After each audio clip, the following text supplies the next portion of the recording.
తాజా 30 పట్టిసీమ గత 2 సంవత్సరాలుగా కృష్ణా డెల్టాను ఆదుకుంటూ వస్తోంది.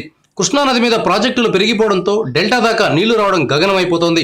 ఈ పరిస్థితుల్లో గోదావరి కృష్ణా ప్రాజెక్టులను అనుసంధానిస్తూ పట్టిసీమ ప్రాజెక్టును నిర్మించారు. ఈ ప్రాజెక్టు ద్వారా ఈ ఏడాది కృష్ణా డెల్టాకు 52 టీఎంసీల నీరు వచ్చింది. దీంతో కృష్ణా డెల్టాలో ఇటీవలి కాలంలో ఎన్నడూ లేని విధంగా చివరి భూములు కూడా సాగులోకి వచ్చాయి. ఈ ప్రాజెక్టును ఆంధ్రప్రదేశ్ ప్రభుత్వం ప్రతిష్టాత్మకంగా తీసుకుని నిర్మించింది. కేవలం 173 రోజుల్లోనే పూర్తి చేసింది. దేశంలో వేగంగా పూర్తయిన ప్రాజెక్టుల్లో ఒకటిగా పట్టిసీమకు గుర్తింపు వచ్చింది. స్వల్పకాలంలో 2 నదులను అనుసంధానం చేసినందుకు గాను పట్టిసీమకు లిమ్కా బుక్ ఆఫ్ రికార్డ్స్లో స్థానం లభించింది. అనుకున్న బడ్జెట్లోపే చంద్రబాబు సర్కార్ ఈ ప్రాజెక్టును పూర్తి చేసింది. పట్టిసీమ వల్ల కృష్ణా డెల్టాకు నీరు రావడంతో పాటు శ్రీశైలం నీటిని హంద్రీనీవా ద్వారా అనంతపురంలోని చెరువులకు పంపగలిగారు.